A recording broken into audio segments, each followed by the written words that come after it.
₹4,500 কেটে এটা বেতন আর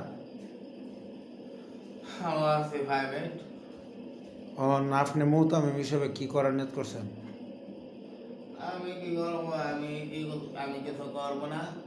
আমি এলাকার 2-3 জনে ডাক দিব, ওরে কইব বিচার দিব, ওরে খুবো, মারলে মারবো না আরে নাই।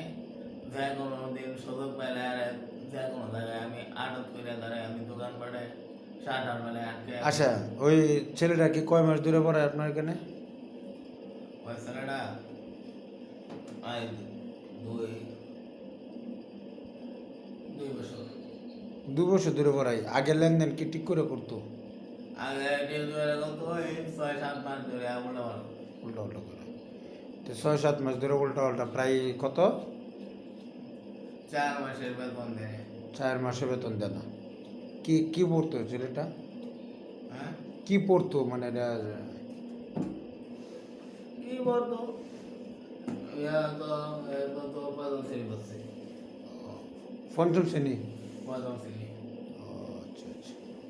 তাহলে এখন আপনার মনের উন্নতি আসলে যদি কষ্ট করে পড়ায়, আপনি মুহতামিম হিসাবে সহকারী শিক্ষকদেরকে বেতন দিতে হয়, ছাত্রদেরকে পড়ায় এত কষ্ট করে, তারপরেও যদি টাকা না পান মাস শেষে, তাহলে কীরকম অনুভূতি? এখন আপনার অনুভূতিটা কীরকম তার প্রতি বা তার গার্জিয়ানের প্রতি? তার প্রতি আমার কোনো আস্থা বিশ্বাস নেই। তার প্রতি আস্থা বিশ্বাস সব নষ্ট হয়ে গেছে। এখন ওই ছেলেটাকে যদি আরও 1-2 মাস আপনি এখানে পড়াইতে চাই, পড়াবেন না? না পারব না। ও, এরকম একদম বেহুদ আমার গার্জিয়ানের পোলাপান দরকার নেই। ঠিক।